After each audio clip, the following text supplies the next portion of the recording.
본 영상은 대한제국 주례관 한결의 시점을 통해 재구성된 가상 역사 소설입니다.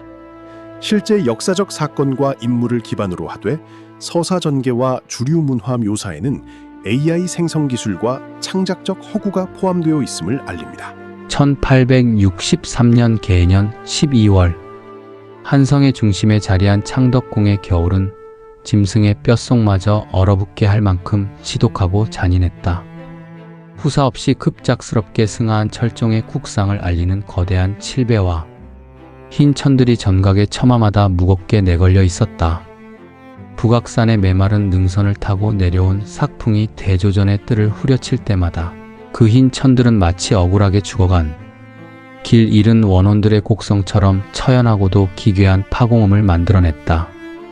그러나 그 스산한 바람소리 사이로 텅 빈 옥좌를 향해 이빨을 드러낸 산자들의 탐욕스러운 숨소리가 궁궐의 가장 깊고 은밀한 틈새까지 진물처럼 스며들고 있었다. 어둠이 짙게 깔린 희정당 밖, 처마가 만들어낸 칠흑 같은 그림자 속에 한 사내가 조각상처럼 미동도 없이 서 있었다. 최고급 자적색 명주로 지은 저고리 위에 겨울의 밤하늘을 닮은 짙은 남빛의 도포를 정갈하게 차려입은 사내. 그는 조선 왕실의 모든 연회와 진상되는 주류를 관장하는 주례관이자 훗날 멸망해가는 제국의 이면을 기록하게 될 비밀 정보원 한결이었다. 머리에 단정하게 쓴 흙립 아래로 드러난 그의 날카롭고 지적인 눈매는 굳게 닫힌 어전의 문창살을 향해 있었으나 훈련된 그의 초감각적인 후각과 청각은 이미 권례를 감도는 미세한 기류의 변화를 낱낱이 해부하고 있었다. 당시 궁궐의 공기 중에는 국상에 쓰이는 최고급 백단향의 무거운 냄새가 짙게 배어 있었다. 향 연기는 매캐하게 시야를 가렸으나 한결의 코끝에는 그 향에 교묘하게 가려진 다른 냄새들이 층층이 스쳐 지나갔다. 상복을 입고 엎드려 숨을 죽인 대신들의 관복에서 풍기는 긴장된 땀 냄새, 궐문 밖에서 호랑이처럼 숨을 고르고 있는 흥선군 이하응의 측근들이 품고 있는 서늘한 쇠붙이 냄새, 그리고 무엇보다 언제 어디서 자신의 목숨을 노릴지 모르는 은밀한 독약에 대한 궁인들의 지독한 공포의 냄새였다. 한결이 씨는 두껍고 질긴 가시 밑창을 뚫고 창덕궁 전돌이 품은 날카로운 냉기가 뼛속 깊은 곳까지 치고 올라왔다. 그의 오른손은 도포의 넓고 깊은 소매 속에서 전주 이씨 왕실의 상징인 오약꽃 문양이 정교하게 양각된 작은 은제 테이스팅 잔, 이화문 은잔을 만지작거리고 있었다. 아주 미세한 독국물에도 즉각 반응하여 표면이 자흑색으로 타들어가는 이 차가운 금속의 촉감은 지금 이 늙고 병든 왕조의 심장부가 가진 위태로운 온도와 완벽하게 일치했다. 철종의 죽음은 지난 60년간 조선의 혈관을 틀어지고 고열을 빨아먹던 안동 김씨, 세도 정치의 거대한 심장에 치명적인 균열을 냈다. 그 벌어진 틈을 타 오랜 세월 숨죽여온 풍양 조씨의 수장 신정왕후 조대비가 재빠르게 옥새를 거머쥐었다. 그리고 시정잡배와 파랗고 행세를 하며 목숨을 부지하고 칼을 갈아온 흥선군은 조대비와의 은밀한 정치적 밀약 끝에 자신의 12살 난 둘째 아들 명복을 왕위에 올리는 데 성공했다. 그 작고 겁먹은 아이가 바로 제26대 왕 고종이다. 그러나 이 거대한 권력의 이동은 결코 평화로운 양위나 축복받은 즉위가 아니었다. 겉으로는 대왕 대비의 수렴청정과 대원군의 보필이라는 거룩하고 정당한 명분을 내세웠으나 궐 안의 실상은 언제 어느 상궁의 손을 거쳐 수라상의 은밀한 피상이나 천남성이 오를지 모르는 잔혹한 밀실 살인극의 무대와 진배 없었다. 들어오라. 희정당 안쪽에서 흘러나온 늙은 지밀상궁의 바싹 마른 목소리에 한결은 천천히 발걸음을 옮겼다. 삐걱거리는 문지방을 넘어서자 촛불 몇 개만이 어둠 속에서 위태롭게 흔들리는 널찍한 방 한가운데에 두껍고 화려한 발이 길게 늘어져 있었다. 그 발 너머로 당대 조선의 실질적인 지배자이자 피바람의 중심에 선 조대비의 꼿꼿한 실루엣이 거대한 괴물처럼 드리워져 있었다. 주상의 안색이 날로 창백해지고 밤이면 장기침이 끊이지 않는다 하네. 발 너머로 들려온 조대비의 하교는 서리발처럼 차가웠으나 미세하게 떨리는 호흡의 끝자락에는 늙은 권력자의 짙은 피로감과 은밀한 초조함이 진물처럼 묻어나고 있었다. 어린 전하께서 감당하시기에 이 궐의 반바람이 유독 매서운 까닭이옵니다. 한결은 두 손을 가지런히 모으고 정중히 엎드려 조심스레 답했다. 그의 턱 밑으로 도포의 동정이 차갑게 닿았다. 바람이 매서운 것인지 아니면 전하를 둘러싼 자들의 시선이 곡살스러운 것인지 알 수 없지. 조대비의 목소리가 한층 낮고 음산해졌다. 흥성군이 매일같이 입궐하여 궐내의 기강을 다잡는다 하며 호통을 치고 있으나 나는 밤마다 주상의 탕약과 수라에 무엇이 섞여 들어갈지 몰라 단 한 시진도 단잠을 자지 못하네. 12살이다. 저 어린아이가 감당하기에 옥좌의 온도는 지독히도 차갑고 사방에 도살인 칼날은 너무도 예리해. 그것은 노예하고 잔인한 권력자의 입에서 나온 실로 드물게 솔직한 공포의 고백이었다. 대원군이 조정을 장악해 나가는 속도와 그 서슬 퍼런 기세는 이미 조대비의 통제 범위를 넘어서고 있었다. 조대비는 옥좌에 앉은 어린 고종이 병약해지거나 최악의 경우 전염병을 가장한 톡살이라는 변고를 당할 경우 자신의 모든 권력마저 모래성처럼 허무하게 무너져 내릴 것을 뼛속 깊이 직감하고 있었다. 살아남으려면 몸이 더워야 해. 혈기를 억지로라도 돌게 하고 밖에서 불어오는 이 음습한 도끼를 밀어낼 약이 필요하네. 발 너머에서 조대비가 만지작거리는 옥 가락지가 부딪히며 맑고 서늘한 소리를 냈다. 허나 내의원에서 올리는 십전대 보탕이나 어이의 처방은 이미 수많은 자들의 눈과 손을 거치는 법. 나는 그들의 약방문을 온전히 믿을 수 없네. 왕실의 가장 은밀한 곳에서 진상품의 향기와 미각을 다루는 자네가 궐 밖의 비선을 움직여 전하의 몸을 보호할 방도를 찾아오라. 이것은 병을 고치는 단순한 약방문이 아니라 이 500년 사직을 지키는 굳건한 방패여야 할 것이야. 그것이 무엇을 의미하는지 명민한 자네는 알겠지. 한결은 눈을 감고 깊게 고개를 숙였다. 조대비가 요구하는 것은 단순한 보약이나 안신환이 아니었다. 왕의 생명력을 물리적으로 끌어올리는 동시에 그 어떤 맹독에도 굴복하지 않겠다는 왕실의 굳건한 의지를 은밀히 보여줄 상징적이고 치명적인 액체가 필요했던 것이다. 독이 뱀처럼 다리를 틀고 있는 이 궐 안에서 그 독을 이겨낼 수 있는 것은 오직 곡식의 정수를 불태워 극도로 정제한 양생의 술뿐이다. 명심하여 받들겠사옵니다. 전하의 얼어붙은 옥체를 불처럼 데우고 감히 범접할 수 없는 군왕의 맹렬한 기운을 불어넣을 가장 뜨겁고 붉은 정수를 다려 은밀히 올리겠사옵니다. 어전을 물러나와 다시 차가운 겨울밤의 뜰로 나선 한결은 소매 속에서 이화문 은잔을 꺼내어 구름 사이로 드러난 창백한 달빛 아래 비추어 보았다. 은잔의 매끄러운 표면은 한결의 체온을 받아 미세하게 따뜻해져 있었으나 그 본질적인 금속의 냉기는 여전했다. 한결의 머릿속에는 이미 피처럼 붉은 술, 관서 지방의 비전으로 깊은 산속에서나 내려온다는 전설의 명주, 감옥로가 선명하게 끓어오르고 있었다. 단순히 누룩으로 발효시킨 탁주가 아니다. 곡식의 썩어가는 속성을 맹렬한 불의 고통으로 정제하여 맑은 영혼만 뽑아낸 독한 소주에 꽉 막힌 혈기를 단숨에 뚫어주는 붉은 지초와 매운 계피를 쏟아부어 완성하는 붉은 연금술.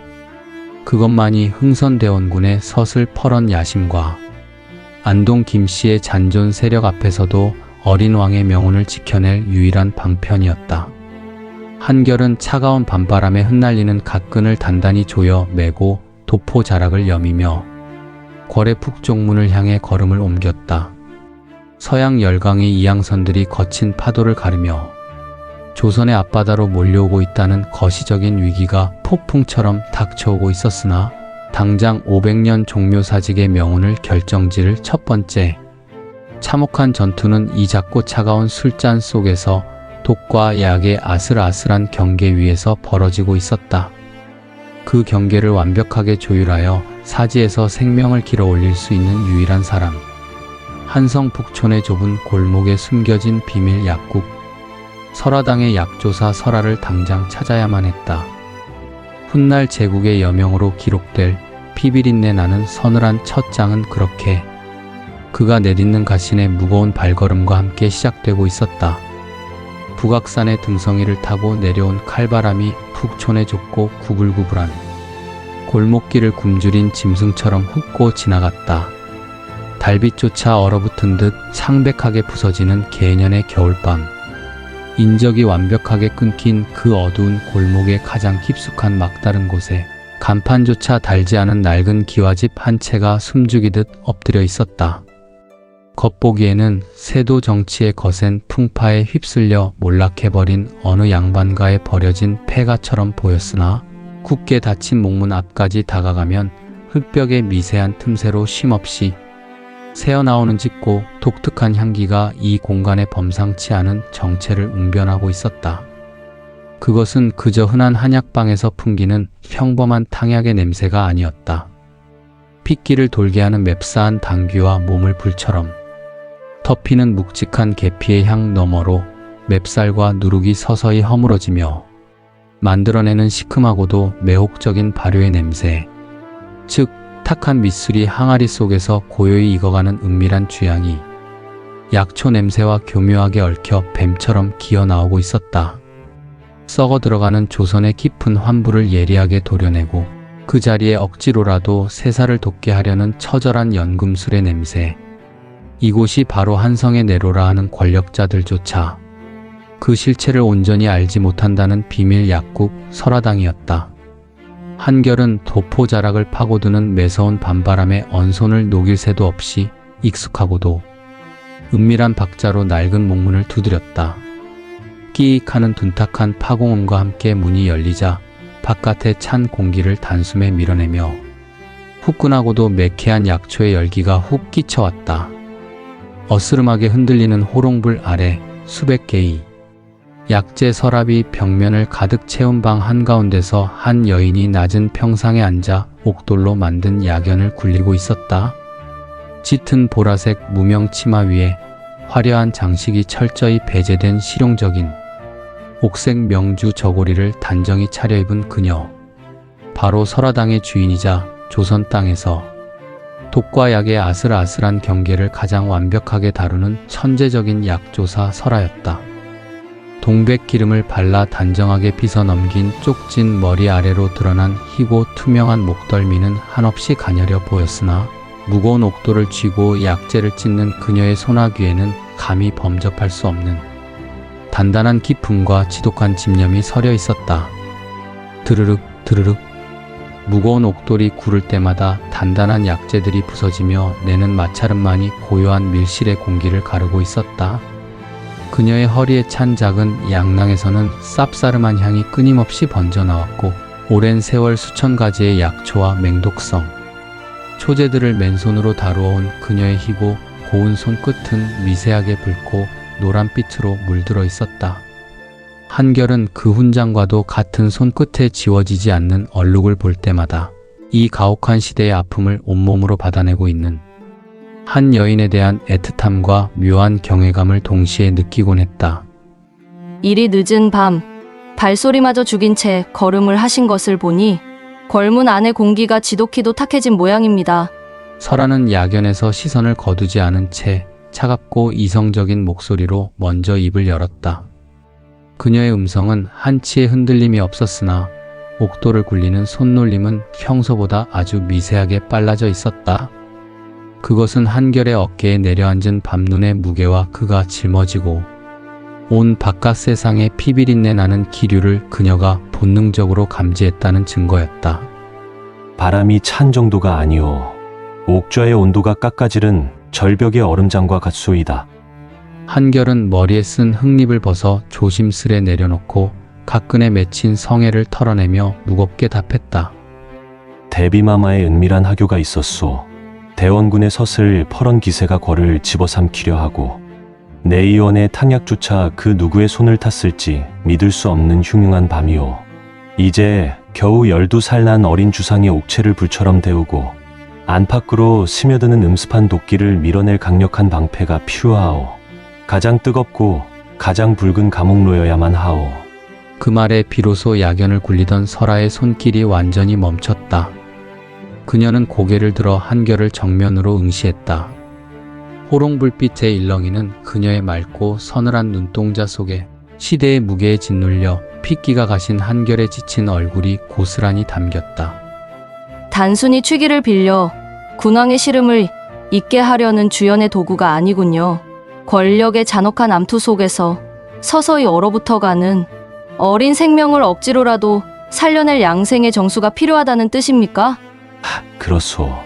어린 전하를 둘러싼 궐 안의 자들은 모두가 늙고 노예한 승냥이들과 진배 없소. 왕의 핏기가 가시고 몸이 차갑게 식어가는 것을 방치하며 그 등 뒤에서 각자의 칼을 가는 자들이지. 그 잔인한 야심과 독약 앞에서도 이 500년 종묘사직의 명운이 이어지려면 맹독마저 태워버릴 압도적인 열기가 필요하오. 설아는 짧은 한숨을 내쉬며 말없이 일어났다. 그녀는 약방의 가장 깊은 곳 삼중으로 굳게 자물쇠가 채워진 57 괴짝을 조심스레 열었다. 술이란 본디 사람을 살리는 약과 사람을 죽이는 독의 아슬아슬한 경계 위에 서 있는 서늘한 칼날과 같습니다. 곡식에 썩어가는 육신을 맹렬한 불의 고통으로 다스려 그 탁함을 모두 날려버리고 오직 맑은 영혼만을 뽑아내는 것, 그것이 증류의 본질이지요. 그녀가 괴짝 안에서 꺼낸 것은 일반 저작거리의 약방에서는 은화 수백 냥을 주어도 구하기 힘든 최상급의 진귀한 약재들이었다. 설아는 정갈한 옥색 소매를 걷어 올리고 삼배 보따리를 풀어 섬세한 손길로 약재들을 청동 저울 위에 올리기 시작했다. 감옥로의 뼈대는 불의 기운을 온전히 담은 맑고 독한 소주에 있습니다. 거기에 피를 요동치게 하는 붉은 당지초와 몸에 깊은 한기를 단숨에 내몰아주는 안남산 최상급 계피, 그리고 막힌 기운을 순환시키는 진피와 방풍을 더해야만 비로소 독을 이기는 약술이 완성됩니다. 그녀의 하얀 손끝에서 붉은 빛이 짙게 감도는 당지초가 저울 위로 툭툭 떨어졌다.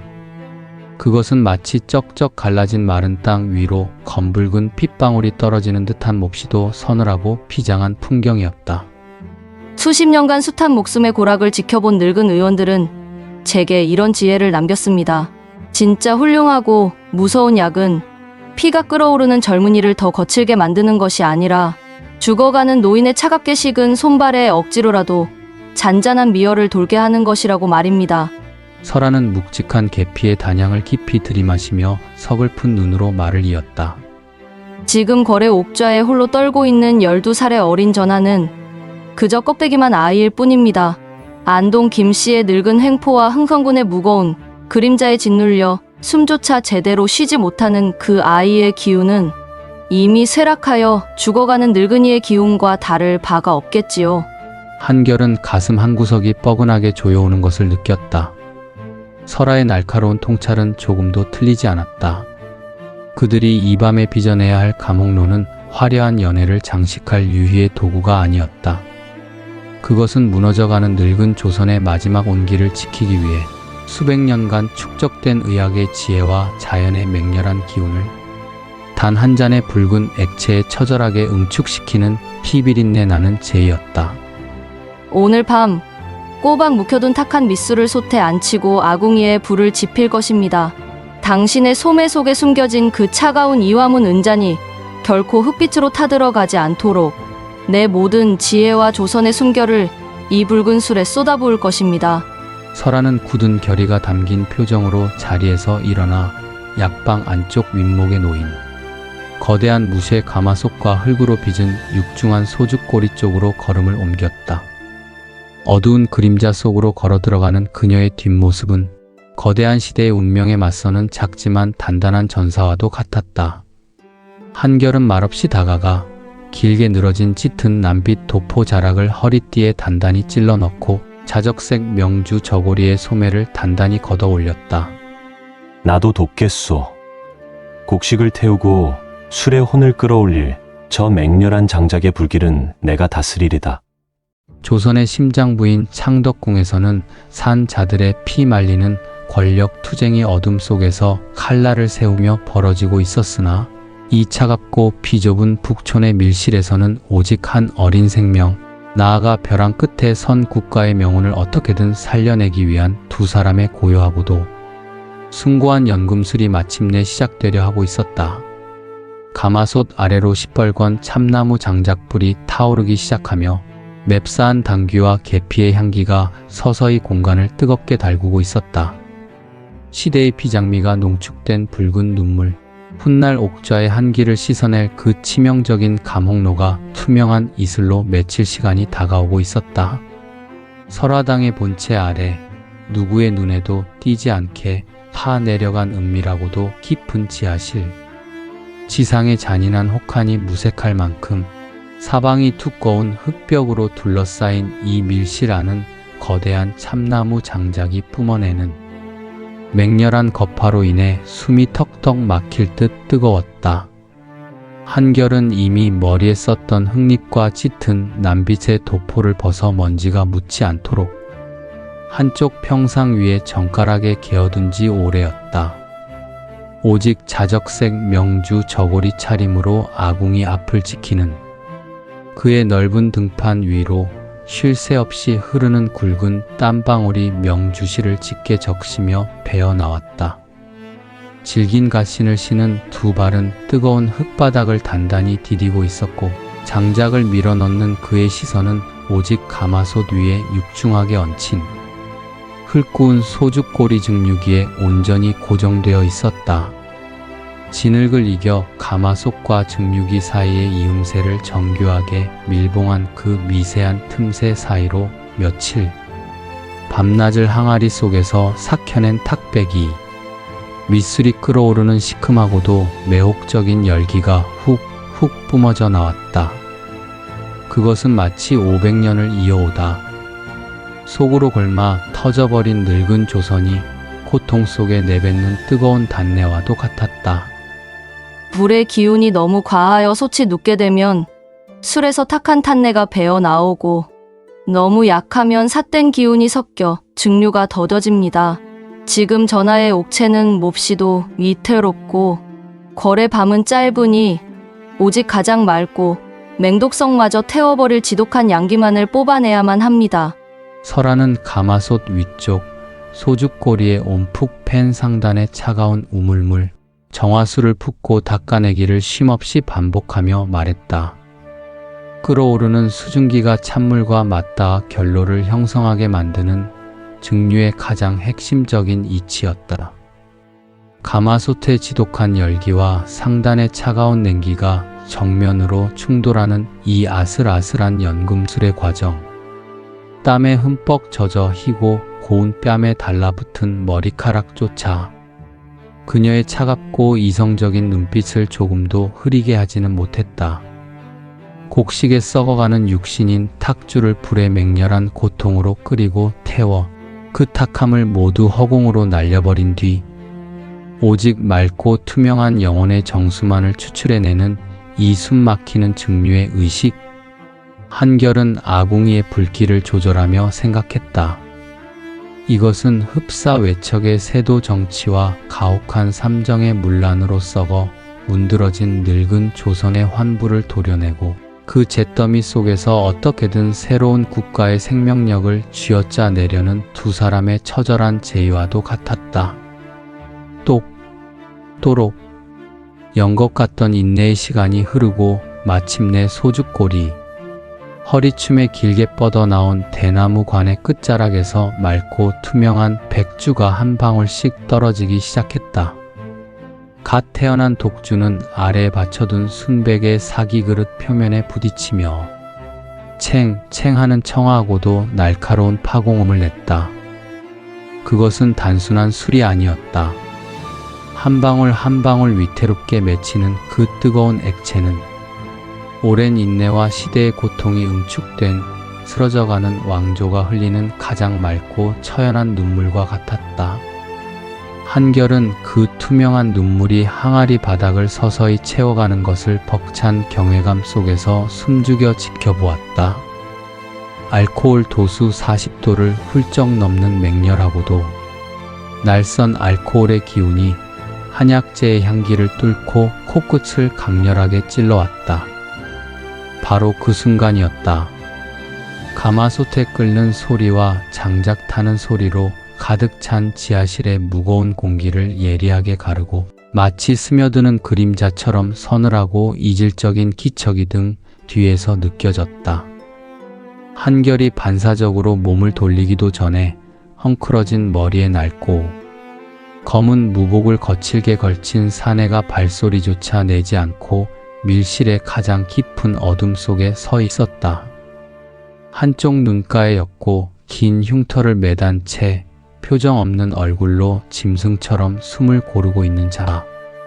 그는 전 세계의 진귀한 추조 재료를 은밀히 조달하고 때로는 한결의 손발이 되어 어둠 속의 적들을 처단하는 그림자 호위 무명이었다. 왔느냐? 바람의 방향은 어떠하던가. 한결은 놀란 기색을 완벽히 갈무리하고 다시 아궁이의 장작불로 시선을 돌린 채 나직하고 건조하게 물었다.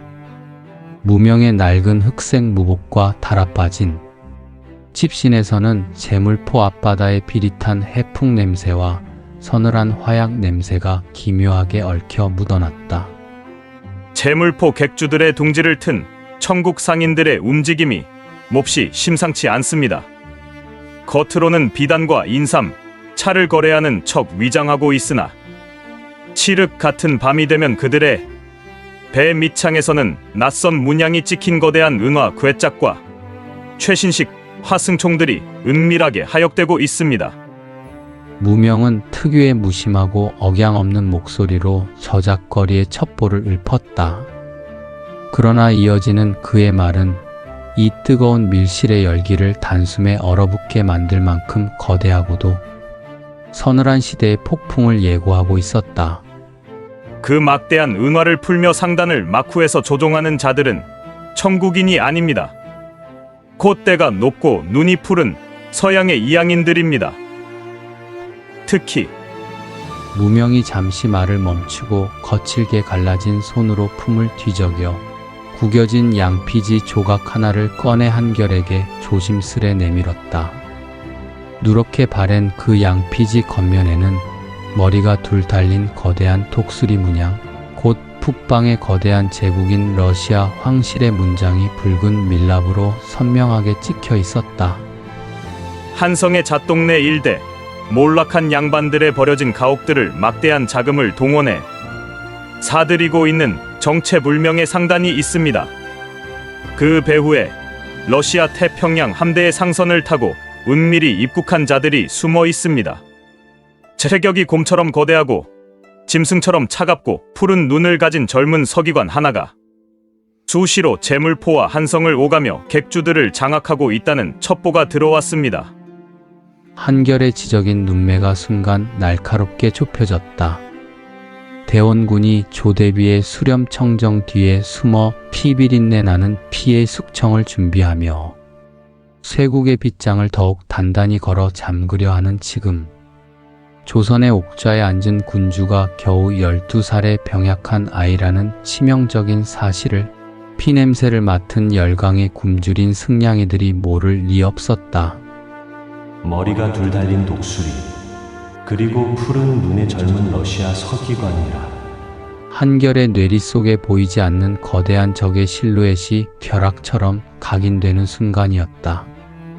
아직 서로의 이름조차 알지 못하나 훗날 이 제국의 명운을 두고 수없는 암투를 벌이며 때로는 서로의 심장에 칼을 겨누고 때로는 서늘한 잔을 부딪히게 될 세르게이와의 피할 수 없는 지독한 악연이 이미 이 한성의 짙은 어둠 속에서 거대한 뱀처럼 다리를 틀고 있었다. 서양 열강의 탐욕스러운 그림자가 벌써 한양의 턱 밑, 정동의 심장부까지 파고들었구나. 한결은 딱딱하게 굳은 얼굴로 붉은 밀랍이 찍힌 그 양피지 조각을 쥐고 아궁이의 맹렬한 불길 속으로 가차없이 던져 넣었다. 종이가 시뻘건 불길에 휩싸여 검은재로 변해 쓰러지는 찰나의 빛이 한결의 날 선 턱선과 흔들리는 눈동자를 붉게 비추었다. 대원군 대감은 오직 자신의 권력과 옥좌를 지키기 위해 궐 안의 대신들을 향해 피바람을 예고하고 있으나 이 500년 사직을 통째로 집어삼킬 진짜 거대한 해일은 저 제물포 앞바다 너머에서 밀려오고 있다. 전하의 차가운 몸을 데우고 군왕으로서의 맹렬한 기백을 깨우는 일이 그 어느 때보다 시급해졌어. 내일의 조선은 12살 아이가 감당할 수 있는 나라가 아니다. 한결은 자리에서 벌떡 일어나 사기 그릇을 가득 채운 톡하고 맑은 백주를 내려다보았다. 순백의 그릇에 담긴 그 투명한 액체는 희 없이 맑았으나 그 안에는 벼랑 끝에 선 국가의 처절한 운명이 일렁이고 있었다. 설하는 한결과 무명의 대화를 묵묵히 들으며 말없이 다가왔다. 그녀의 손에는 앞서 옥돌 약연으로 정교하게 찍어둔 붉은 당지초와 안남산 계피, 그리고 기혈을 뚫어줄 방풍과 진피가 담긴 촘촘한 삼배 주머니가 들려 있었다. 설하는 한치의 망설임도 없이 그 삼배 주머니를 방금 갓 짜낸 40도의 맑고 뜨거운 독주 속으로 서서히 밀어 넣었다. 투명했던 액체가 붉은 약재를 흠뻑 머금는 순간 밀실의 공기가 일순간 숨을 멈춘 듯 고요해졌다. 아궁이의 불빛을 받은 맑은 눈물이 삼배에서 우러나오는 지초의 붉은빛에 섞이며 순식간에 선혈처럼 검붉게 물들어갔다. 물 한 개처럼 피어오르던 맑은 알코올의 향기는 단숨에 피를 끓게 만드는 계피의 열기와 묵직한 약재의 냄새로 변모하며 밀실 전체를 장악했다. 그것은 마치 다가올 거대한 열강과의 전쟁에서 이 땅에 뿌려질 참혹한 핏빛 전조 같기도 했고, 죽어가는 옥좌에 억지로라도 불어넣어야 할 군왕의 뜨거운 생명력 같기도 했다. 투명했던 소주의 영혼은 시대의 아픔이라는 붉은 피를 수혈받고 비로소 완벽한 약으로 부활하고 있었다. 침묵 속에서 붉게 타오르듯 우러나는 그 매혹적인 감옥로를 응시하며 한결은 소매를 내리고 평상에 개어두었던 조선의 짙은 남빛 도포를 다시 걸쳐 입었다. 이 한 잔의 붉은 방패가 내일 아침 궐 안에서 벌어질 톡살의 위협을 막아낼 수는 있을지언정 바다를 건너오는 저 거대한 서양 군함들의 포화까지 막아낼 수는 없을 것이다. 그러나 지금 이 칠흑 같은 밤 그가 주례관으로서 할 수 있는 유일하고도 처절한 저항은 무너져가는 이 나라의 가장 깊은 어둠 속에서 가장 완벽하고 치명적인 지혜를 빚어내어 군왕의 입술에 올리는 것뿐이었다. 독을 이기고 시대를 견뎌낼 붉은 연금술은 그렇게 깊은 밤의 비극을 머금고 핏빛으로 짙어지고 있었다. 설화당의 깊고 은밀한 지하 밀실, 맹렬하게 타오르던 아궁이의 장작불이 마침내 기세를 누그러뜨리고 붉은 숯덩이로 변해갈 즈음 숨막히던 증류의 의식도 끝을 맺었다. 사기 그릇을 가득 채웠던 투명하고 톡한 백주는 설아가 밀어넣은 삼배 주머니 속의 당지초와 안남산 계피, 방풍과 진피의 약성을 탐욕스럽게 빨아들이며 그 색을 완전히 탈바꿈하고 있었다. 시간이 흐를수록 물 한 개처럼 피어오르던 맑은 알코올의 기운은 서서히 가라앉고 대신 그 자리에 깊고 묵직한 약재의 냄새가 따리를 틀었다. 맑은 눈물 같았던 액체는 어느새 석류의 속살처럼, 아니 전장에서 갓 흘러나온 검붉은 선혈처럼 지독하게 붉고 매혹적인 빛깔로 물들어 있었다. 500년 조선의 차가운 밤을 데우고 12살 어린 군왕의 옥체를 지켜낼 생명의 방패, 감옥노가 마침내 그 치명적인 자태를 드러낸 것이다.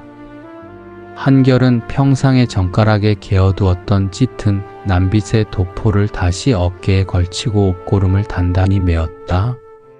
그리고 넓은 도포 자락의 소매 속으로 손을 밀어넣어 왕실 주례관의 상징이자 독을 감별하는 그의 오랜 분신, 이화문 은잔을 천천히 꺼내 들었다. 전주 이씨 왕실의 상징인 오약꽃 문양이 촘촘하게 양각된 그 작은 은잔은 지하실의 뜨거운 열기 속에서도 짐승의 송곳니처럼 서늘한 금속성의 냉기를 뿜어내고 있었다. 전하의 수라에 오르기 전 신이 먼저 이 붉은 이슬의 무게를 감당해 보겠소. 한결의 낮고 묵직한 목소리에 설하는 말없이 고개를 끄덕였다. 그녀의 희고 고운 손끝이 사기 그릇에 담긴 붉은 감옥노를 조그마한 나무 국자로 조심스레 떠올렸다. 쪼르륵. 은잔의 차가운 바닥 위로 붉은 액체가 떨어져 내리며 내는 소리는 텅 빈 밀실의 공기를 가르고 마치 누군가의 애달픈 탄식처럼 메아리쳤다. 숯불의 잔광을 머금은 감옥노는 은잔 속에서 아찔할 만큼 깊고 붉게 일렁였다. 한결은 눈을 지그시 감고 은잔을 코끝으로 가져갔다. 가장 먼저 후각을 찌르는 것은 계피의 알싸하고도 뜨거운 열기였다. 그 뒤를 이어 진피와 용안육이 뿜어내는 은은하고도 서글픈 단내가 밀려왔다. 그러나 그 달콤함의 장막을 걷어내면 향의 가장 깊은 밑바닥에는 방풍과 지초가 만들어내는 지독히도 무겁고 씁쓸한 흙의 냄새가 웅크리고 있었다. 그것은 수많은 백성들의 피땀이 스며든 조선의 메마른 대지의 냄새이자 피비린내 나는 권력 투쟁 속에서 썩어 들어가는 권례의 비릿한 공기를 고스란히 빼닮아 있었다. 한결은 천천히 아주 조심스럽게 은잔을 기울여 붉은 액체를 입술 사이로 흘려보냈다. 순간 40도를 훌쩍 넘는 독주의 맹렬한 불길이 혀끝을 강타하며 목구멍을 타고 식도를 훑어내렸다. 입술에 닿는 찰나의 첫맛은 용안육이 빚어낸 아찔한 달콤함이었다. 그러나 그 얄팍한 달콤함이 혀를 적시자마자 불을 삼킨 듯한 알코올의 지독한 자결감이 입안 전체를 폭력적으로 장악했다. 그리고 숨을 내쉬는 순간 지초와 방풍 특유의 떫고 아린 맛, 뿌리 깊은 약재의 그 지독한 쓴맛이 혀뿌리와 목구멍에 거머리처럼 달라붙어 떨어지지 않았다. 아, 이것인가? 한결은 감았던 눈을 번쩍 떴다. 그의 지적인 눈동자가 미세하게 흔들렸다. 입안을 맴도는 감옥노의 이 지독하고도 복합적인 미각은 시대를 관통하는 너무도 완벽하고 잔인한 은유였다. 입술을 적시던 그 짧고 달콤한 첫맛은 이 낡은 나라가 과거에 누렸던 태평성대에 덧없는 환상이요, 식도를 갈기갈기 찢어놓을 듯 불타오르는 맹렬한 자결감은 곧 이 땅을 유린하며 밀려올 서양 열강의 포화와 대원군의 서슬 퍼런 권력 투쟁을 의미했다. 그리고 끝끝내 혀끝을 아리게 감돌며 사라지지 않는 이 지독한 쓴맛과 여우는 무너져가는 종묘사직을 두 눈으로 지켜보며 피눈물을 삼켜야만 하는 이 나라 백성들의 처절한 비애와 다를 바 없었다. 미각에 새겨진 그 끔찍하리만치 비장한 시대의 맛에 한결의 도포 자락을 쥔 손끝이 파르르 떨렸다. 무너져가는 나라의 옥좌를 지키기 위해 12살의 병약한 아이에게 불어넣어야 할 군왕의 생명력이란 이토록 쓰디쓰고 맵찬 고통을 수반하는 것이란 말인가. 한결은 천천히 숨을 고르며 시선을 아래로 내렸다. 그의 손에 들린 이화문 은잔의 매끄러운 표면을 응시했다. 은잔은 검게 타들어가지 않았다. 본래의 눈부신 은빛을 잃지 않은 채 붉은 술방울을 온전히 품고 있었다. 외부에서 인위적으로 투입된 물리적인 맹독은 없다는 명백한 증거였다. 설아의 완벽한 처방으로 빚어낸 이 한 잔의 감옥로는 분명 어린 고종의 얼어붙은 혈기를 뚫어주고 몸을 불처럼 덮여줄 최고의 양생주로 완성되었다. 그러나 한결은 그 찬란한 은빛 잔을 바라보며 뼈저리게 깨달았다. 잔은 물리적인 독에는 반응하여 색을 바꾸지만 권력이라는 탐욕이 뿜어내는 시대의 독 앞에서는 결코 색을 바꾸지 못한다는 것을. 이 붉고 뜨거운 잔이 창덕궁의 깊은 어전을 넘어 12살 군왕의 입술에 닿는 순간 이 술은 단순한 치유의 명약을 넘어 조대비와 흥선대원군 그리고 호시탐탐 옥좌를 노리는 안동 김씨의 잔당들 사이를 가르는 가장 날카롭고 치명적인 정치적 비수가 될 것이 자명했다. 약이 권력의 한가운데로 던져지는 순간 그것은 필연적으로 누군가를 베는 칼이 되는 법이다. 수고했소. 흠잡을 데 없이 완벽하고 지독하게 슬픈 맛이구려.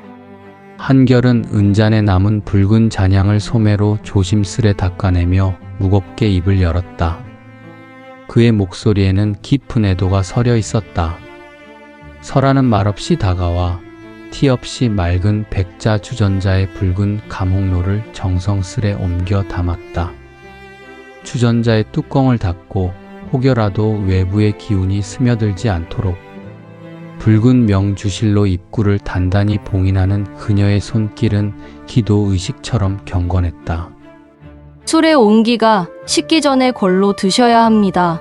전하의 얼어붙은 옥체를 데우는 일은 이 백자의 봉인을 뜯어내는 나리의 두 손에 달렸습니다. 설아가 백자 주전자를 두 겹의 두꺼운 명주 보자기로 싸서 한결에게 내밀었다. 그녀의 맑고 서늘한 눈빛 속에는 이 험난한 시대의 소용돌이 속으로 한결을 밀어 넣어야만 하는 여인으로서의 애틋함과 약조사로서의 굳건한 사명감이 교차하고 있었다. 명심하리다. 이 붉은 이슬이 전하의 식은 피를 끓게 하고 나아가 저 서양의 늑대들 앞에서도 굴복하지 않을 군왕의 기백을 깨우는 불씨가 되게 할 것이오. 한결은 명주 보자기에 쌓인 묵직한 백자 주전자를 가슴팍에 소중히 품었다. 그것은 마치 살아 숨쉬는 어린 생명의 심장을 품은 듯 묵직하고도 뜨거웠다. 지하실의 좁은 계단을 걸어 올라와 설화당의 낡은 목문을 열고 나서자 어느새 달빛은 잦아들고 북촌의 좁은 골목 위로 잿빛 새벽이 짐승의 내장처럼 스멀스멀 밀려오고 있었다. 살을 에이는 삭풍은 밤사이 더욱 거칠어져 있었으나 감옥로를 삼킨 한결의 뱃속에서는 기이할 만큼 맹렬하고 뜨거운 불길이 타오르고 있었다. 한결은 흙립을 고쳐 쓰고 그림자처럼 그의 뒤를 따르는 무명과 함께 궐을 향해 무거운 발걸음을 내디뎠다. 두꺼운 가신 밑창이 얼어붙은 북촌의 흙바닥을 밟을 때마다 둔탁한 소리가 어둠을 갈랐다. 품에 안은 감옥로의 붉은 열기가 두루마기를 뚫고 그의 심장으로 전해져 왔다. 제국의, 아니 조선의 진짜 전쟁은 이제 저 굳게 닫힌 창덕궁의 소나문 너머에서 막을 올리려 하고 있었다. 시대의 비장미를 가득 품은 붉은 이슬이 얼어붙은 옥좌를 향해 나아가고 있었다. 북촌의 좁은 골목을 빠져나와 창덕궁으로 향하는 길. 칠흑 같은 어둠을 찢고 몰아치는 개년의 삭풍은 마치 수백 개의 보이지 않는 칼날처럼 한결의 뺨과 도포 자락을 무자비하게 난도질했다. 머리에 쓴 흙잎이 바람에 날아가지 않도록 갓근을 단단히 움켜쥔 한결의 발걸음은 몹시도 무겁고 위태로웠으나 두꺼운 가신 밑창이 얼어붙은 흙바닥을 내리찍는 소리만큼은 흔들림 없이 묵직했다. 그의 넓은 가슴팍, 짙은 남빛 도포의 가장 깊숙한 품속에는 두 겹이 두꺼운 명주 보자기로 단단히 감싼 묵직한 백자 주전자가 안겨 있었다. 설화당의 맹렬한 아궁이 불길을 견뎌내고 당지초와 계피의 약성을 탐욕스럽게 빨아들인 붉은 액체, 감옥로 40도의 독한 알코올이 품고 있는 그 물리적인 열기는 명주 보자기와 도포를 뚫고 한결에 얼어붙은 심장 부근을 댈듯이 데우고 있었다. 바깥의 공기는 쓰러져가는 노인의 숨결처럼 차갑고 절망적이었으나 한결이 품에 안은 이 한 병의 술은 금방이라도 폭발할 듯 요동치는 젊은 짐승의 심장처럼 뜨거웠다. 육중한 도나문을 지나 궐 안으로 들어서자 북촌의 바람 소리마저 숨을 죽인 듯 기괴한 정적이 궁궐 전체를 무겁게 짓누르고 있었다. 철종의 국상을 애도하는 상궁과 내관들의 흐느낌조차 얼어붙어버린 깊은 밤. 전각마다 내걸린 거대한 흰 천들은 창백한 달빛을 받아 마치 거대한 수위처럼 펄럭였고 회랑을 순찰하는 금군들의 발소리에는 언제 누구의 목이 날아갈지 모른다는 짙은 공포와 경계심이 묻어나고 있었다. 한결은 지밀상궁의 은밀한 안내를 받아 왕이 침전이자 어전인 희정당의 가장 깊숙한 방으로 소리 없이 스며들었다. 문지방을 넘어서는 순간 방 안을 가득 채우고 있던 백단향의 텁텁하고 매캐한 연기가 코끝을 찔렀다. 그것은 죽은 자를 위한 향기이자 산 자의 후각을 마비시켜 수라에 섞여 들어올지 모를 독약의 냄새를 감추기 위한 지독히도 슬픈 위장이었다. 어스름한 촛불 몇 개만이 위태롭게 흔들리는 방 한가운데 조선의 제26대 군주 고종이 용상 위에 우두커니 앉아 있었다. 12살. 한창 골목을 누비며 연을 날리고 뛰놀아야 할 그 작은 아이의 어깨 위에는 500년 종묘사직의 무거운 업보와 안동 김씨, 풍양 조씨, 그리고 자신의 친부인 흥선대원군이 뿜어내는 잔혹한 권력의 무게가 통째로 얹혀 있었다. 아직 아이의 태를 벗지 못한 작고 가녀린 체구에 성인의 치수에 맞추어 급하게 지어올린 거대한 붉은색 골룡포는 마치 아이를 집어 삼키려는 거대한 핏빛 괴물처럼 보였다. 넓은 소매 밖으로 간신히 빠져나온 고종의 두 손은 뼛속까지 파고드는 궐의 한기와 공포에 질려 사시나무처럼 파르르 떨리고 있었다. 핏기 하나 없이 창백하게 질린 아이의 뺨과 겁에 질린 사슴 같은 눈망울은 이 나라의 옥좌가 얼마나 끔찍하고 고독한 사지인지를 처절하게 증명하고 있었다. 전하, 주례관 한결이옵니다. 한결은 숨소리조차 내지 않고 다가가 차가운 전돌 바닥 위에 정중히 무릎을 꿇었다. 그리고 품속에서 온기를 잃지 않은 명주 보자기를 조심스레 풀어 티 없이 맑은 백자 주전자를 옥반 위에 올려놓았다. 대왕 대비 마마의 은밀한 하교를 받들어 궐 밖에서 다려온 약이옵니다. 옥체의 깊은 한기를 다스리고 막힌 기혈을 맹렬히 뚫어줄 생명의 이슬이옵니다. 고종의 작은 어깨가 흠칫 떨렸다. 내의원의 어이가 아닌 주례관이 야심한 밤에 홀로 들고 온 정체불명의 탕약. 독살의 공포가 일상처럼 번져있는 궐 안에서 아이는 본능적으로 그 백자 주전자를 향해 두려움이 가득한 시선을 던졌다. 한결은 도포의 넓은 소매를 단정히 걷어올리고 주전자의 주둥이를 밀봉했던 붉은 명주실을 조심스레 끊어냈다. 뚜껑이 열리는 순간 방 안을 가득 채우고 있던 죽음의 냄새, 그 무거운 백단향의 향기를 단숨에 찢어발기며 맹렬하고도 아찔한 향기가 폭발하듯 뿜어져 나왔다. 피를 요동치게 만드는 안남산 계피의 뜨거운 열기, 몸의 한기를 쫓아내는 당지초의 묵직한 흙내음, 그리고 40도 증류주가 뿜어내는 찌를 듯한 알코올의 기백.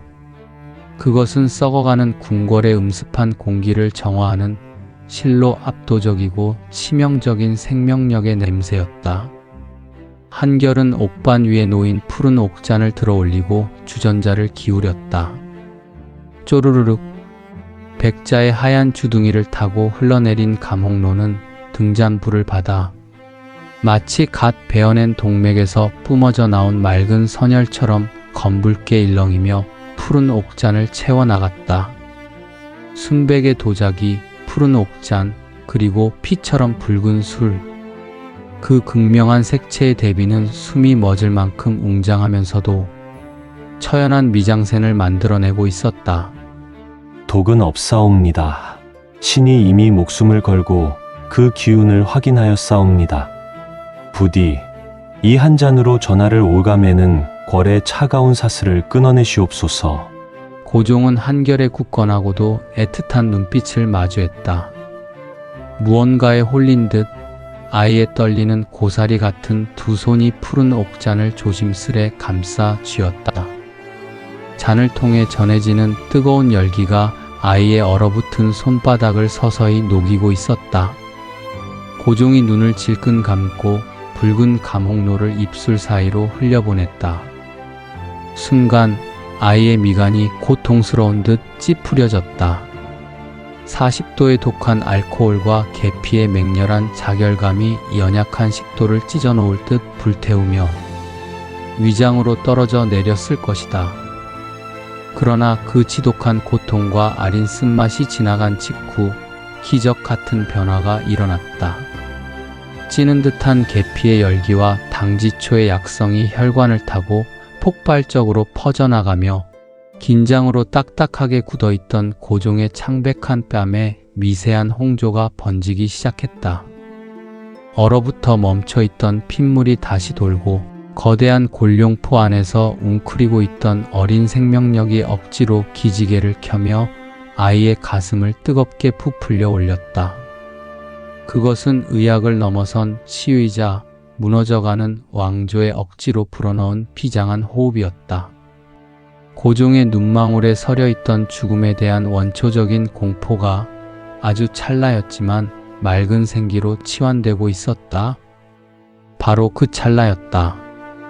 어전 박회랑의 낡은 나무 바닥을 짓누르는 육중하고도 묵직한 발걸음 소리가 정적을 찢었다.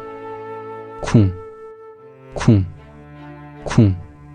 그것은 일개금군이나 내관의 가벼운 걸음이 아니었다. 마치 먹이를 노리고 어둠 속을 거니는 거대한 호랑이의 발소리. 그 소리만으로도 궁궐의 모든 산천초목이 숨을 죽이고 공기 중에 산소마저 얼어붙게 만드는 압도적인 권력의 무게. 흥선대원군 이하응이었다. 주상, 밤이 이토록 깊었는데 아직 침소에 들지 않으셨사옵니까? 문창살을 덮은 얇은 창호지 위로 거대한 괴물 같은 대원군의 검은 실루엣이 스멀스멀 드리워졌다. 굳게 닫힌 문을 뚫고 들어오는 그의 목소리에는 권력을 완전히 틀어진 자, 특유의 나른함과 그 누구의 반항도 용납하지 않겠다는 지독한 위압감이 서슬 퍼런 칼날처럼 서려 있었다. 그 압도적인 그림자와 목소리가 어전을 덮치는 순간 감옥로의 온기로 겨우 생기를 되찾았던 고종의 두 눈에 다시금 극도의 공포가 차올랐다. 아이의 호흡이 거칠어지며 두 손이 걷잡을 수 없이 덜덜 떨리기 시작했다. 달그락 탁. 옥잔이 아이의 떨리는 이빨에 부딪히며 날카로운 소리를 냈고 아이의 소나기 힘이 풀리며 잔 속에 반쯤 남아있던 붉은 감홍로. 한 방울이 옥반 위로 무참히 툭 떨어져 내렸다. 순백의 옥반 위에 번져가는 붉은 술방울. 그것은 그 자체로 완벽하고도 끔찍한 미시적 비장미였다. 아무리 맹렬한 약술로 몸을 데우고 군왕의 기백을 불어넣으려 발버둥 쳐도 문 밖에서 아가리를 벌리고 있는 저 거대한 권력의 괴물 앞에서는 한낱 나약한 핏방울에 불과하다는 뼈저린 현실. 한결은 표정의 변화 없이 재빨리 몸을 숙였다. 그는 옥반 위에 옥잔을 신속하게 거두어들이며 동시에 자신의 짙은 남빛, 도포 자락에서 뻗어나온 하얀 명주 소매를 길게 빼어 옥반에 떨어진 그 붉은 술방울을 단숨에 훔쳐냈다. 하얀 명주 소매에 스며든 붉은 얼룩. 그것은 마치 누군가의 목이 예리한 칼날에 잘려나가며 튀어오른 선명한 핏자국처럼 섬뜩하고도 불길했다.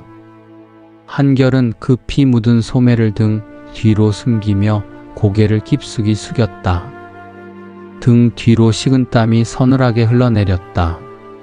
문 밖의 거대한 그림자는 여전히 미동도 하지 않은 채 어전 안쪽의 동태를 살피고 있었다. 제국의 심장, 이 비좁은 밀실 안에서 피 말리는 권력의 줄다리기가 흘려진 붉은 술방울 하나를 사이에 두고 숨막히게 팽팽하게 당겨지고 있었다. 대원군의 권력과 왕조를 지키려는 한결의 붉은 연금술이 정면으로 충돌하는 서늘한 밤이었다. 어전의 얇은 창호지 문창살을 사이에 두고 안팎의 공기는 날카로운 유리 파편처럼 팽팽하게 얼어붙어 있었다. 문 밖을 짓누르고 선 흥선대원군 이하응의 거대한 흑빛 실루엣은 미동조차 하지 않았다. 그의 무거운 숨소리만이 삭풍의 파공음을 뚫고 희정당의 낡은 처마 아래로 스멀스멀 기어들어왔다. 한결은 숨을 멈춘 채 바닥에 엎드린 자세로 고개를 깊숙이 조아렸다. 그의 등 뒤로 식은땀이 서늘하게 흘러내려 자적색 명주 저고리를 차갑게 적셨다. 하얀 명주 소매에 스며든 붉은 감홍로의 핏자국은 그가 도포, 자락을 단단히 쥐어 움켜잡은 탓에 교묘하게 어둠 속으로 숨겨져 있었다. 어찌 안에 아무도 없는 것이옵니까? 대원군의 목소리가 다시 한번 무겁게 어전을 때렸다. 그것은 늙은 아비의 안부를 빙자한 가장 잔혹하고도 노예한 권력자의 서늘한 경고였다. 내가 감히 내 허락 없이 어둠 속에서 숨을 쉬고 있느냐는 옥좌를 향한 지독한 통제욕의 발로였다.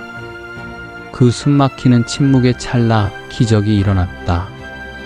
방금 전까지 극도의 공포에 질려 사시나무 떨듯 떨고 있던 고종의 작은 입술 사이로 가늘지만 흔들림 없는 목소리가 흘러나왔다. 대원군 대감이시옵니까? 과인은 방금 잠자리에서 깨어 잠시 목을 축이고 있었사옵니다.